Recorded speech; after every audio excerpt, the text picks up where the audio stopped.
I've been joined by Major Mohommed Shah and Lieutenant General A.K. Bakshi to discuss more on this particular issue. I first come to you, Major Shah.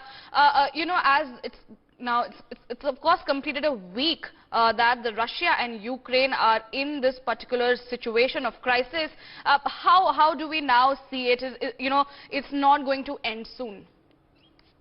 Riyanka, I would call it a beginning to an end to Russia, for that matter. In fact, war doesn't benefit anyone. Both the countries are going to suffer, and they are going to suffer greatly. Now look at the intention behind both the countries. Ukraine wanted to get into NATO because they want to secure itself, but look what happened. They wanted peace. The irony is we go to war because we want peace, but then at the end of the day we end up having a war and killing so many. So Ukraine wanted to enter NATO. Russia wanted to become a superpower, wanted to regain back its lost glory, which it lost in 1991. And look what happened, it's gone downtrodden. And Russia is going to be one of the most backward country. Ukraine, the same example of Afghanistan. What happened in Afghanistan?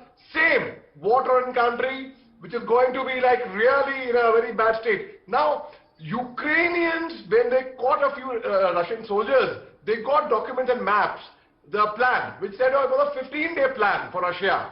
Let me tell you, in 1971, the war which my father also had fought, at that time they discovered documents, they got documents from them which said breakfast in Jodhpur, lunch in Jaisalmer and dinner in Delhi. But they were nowhere close to the plan. The Indian Army got them, the Indian Navy got them on 4th December 1971, the Indian Air Force, the Army Navy Air Force gave them such a sound thrashing.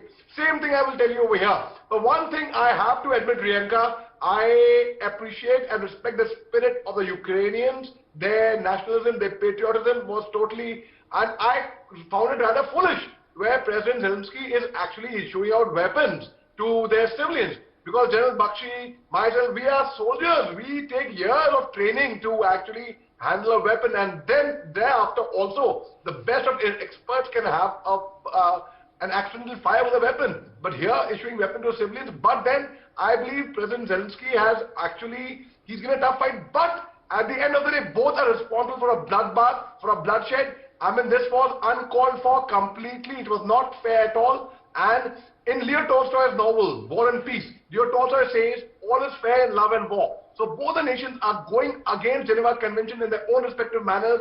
And this kind of thing is inhuman. What Russia is doing. Yesterday we got a report that Russia has bombarded their nuclear power plant early morning. But later as the time went on, we got to know the exact reality, what exactly had happened. But that also is against Geneva Convention. What Ukraine is doing also, that we will not take surrender of any Russian troops, we will straight away kill them. That's again against Geneva Convention again. Now, I'll just quickly finish in 30 seconds.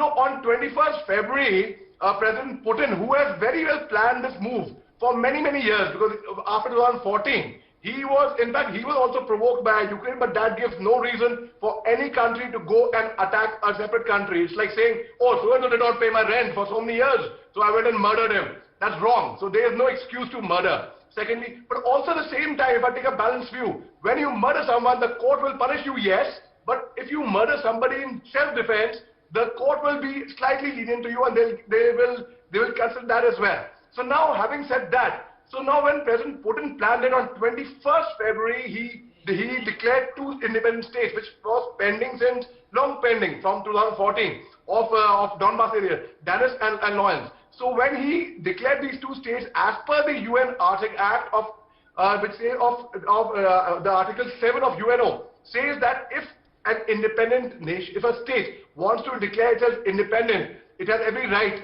And if the state it was attached to harasses them, then the neighboring country can take an action against a military action. Which means, to put in simple words, if Balochistan wants to separate from Pakistan, and if Balochistan writes a letter to India, India can take a military action against Pakistan, which would not be considered a war. So President Putin has put it very wisely, he thought of it, and that is how, after declaring 3 weeks sequence of events, 21st February, he declares these two states independent. It annoys the world community, the international community. 24th February, he launches an attack on them. And now, though he is just not even 20 kilometers short of Kyiv, of the capital, what stops him from taking over Kyiv? Other thing can be, first, there could be two reasons. First, Ukrainians are fighting tooth and nail, totally, and giving a tough fight to the Russian army. Second thing could be, his intention was never to capture Kiev perhaps. It was to actually come from the Black Sea, from Crimea, and then take over from the western region, which meant he was being over-ambitious. Now, at the end of the war, Priyanka, it is a mother who waits for her son, a father waits for his son, a brother waits for his brother, a sister waits for her brother. It's the politicians who shake hands. So in a war, there's no one is right. What matters is who is now actually left. Right, a strategic Ukrainian port city Mariupol is blockaded by Russian forces. This is what the Mariupol mayor has come out and said. As per the latest information coming in, Mariupol is blockaded by Russian forces. Major Shah, what do you have to say on that? Like, when NATO forces cannot come there on ground, it was already declared from day one. One cannot really expect support or help from NATO to come on ground. I'll give you a small example. Now, and another reason why also I will say why India cannot actually, India has taken a very balanced stand over here. And why India cannot actually, though US has told India to distance itself from Russia, we already have, we are not pro or for, so we are absolutely fine. We have taken a very, very balanced stand. And I will tell you why, another reason why India cannot actually come blatantly in support of Russia or go what US is saying. I'll tell you my what my analytical mind says over here. Supposing we go by US, then Russia, which is friend with China as it is, and then China will again, they will give us trouble, both ends. So we cannot really take one side. And when there are no forces on ground which can come, NATO forces cannot come on ground and operate. Because firstly, Ukraine is not a NATO member. It is like same thing as saying that, NATO will come for the rescue of Taiwan. If China ever, God forbid, if China ever decides to expand its wings and decides to attack Taiwan. So no external force can play over here. And also, if any external force does come over here, thereafter, as people are speculating, would it lead to a world war or not? Well, at the moment, no, it would not lead to a world war. But when you get more people involved, countries like Finland, they did not really get into NATO. They knew. Okay, I'll give you a small example. Your neighbor, and if your enemy comes to your neighbor's house and the car is parked outside, it is your enemy's car. You will get alarmed. You will get alarmed, so you will keep a watch over there. You have every right to to focus the CCTV camera over there and be alert. The same, and if your neighbor keeps coming, and now finally your enemy takes a room on rent in your neighbor's house, and that room is attached to your terrace. Now, what will happen? You obviously would be uncomfortable about it, right? It would be like NATO forces on the border, the installations on the Ukraine border. The entire 2,295 kilometer stretch of the Ukrainian-Russian border would not be the way it is now. So obviously anyone would feel threatened, but that does not justify the attack. Now if there are soldiers who are dying, who are being killed over there, they are not, and there's nothing to feel proud about where both the presidents are playing information warfare, as General Bakshi rightly brought out. They are playing psychological warfare.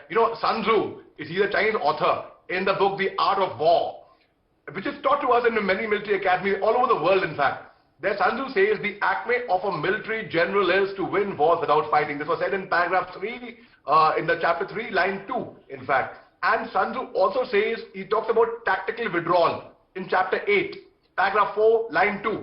Sun Tzu says, when their defeat is imminent, when you know the enemy is going to overpower you and there is no point. And there's a difference between leadership, between bravery and foolishness. Bravery is when I am answerable for my own self or for my troops. When our lives is at stake, we will be unmindful of our own personal safety. Fine. But foolishness is when I am putting my family's life at stake. So initially what I saw President Zelensky doing, I said he is giving out weapons to civilians. They will not be able to handle that. When I was in Jammu Kashmir, well, after my training from the academy, I was for 2 years I was at the Indo-Pak border, where my post was the last post from and it was like we were neighboring Pakistani post. 30 meters away.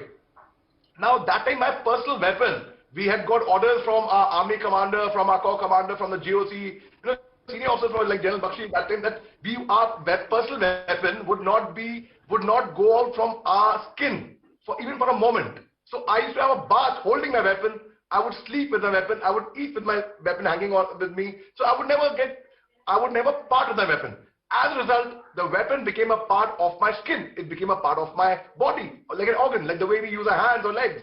So now when I had to actually use my AK-47 on militants, I was very comfortable. The chemistry and the equation and the relationship I had with my weapon was something totally different. But despite that, Priyanka, even the biggest of experts go wrong. They are cases of accidental fire. So I said this is grossly wrong, because all the criminals now from Ukrainian jail, they would be released. The murderers, all the people who were anti-government also. So now that was a dangerous precedent. Now there would be street fights, and it's a war-torn country. Let's accept it.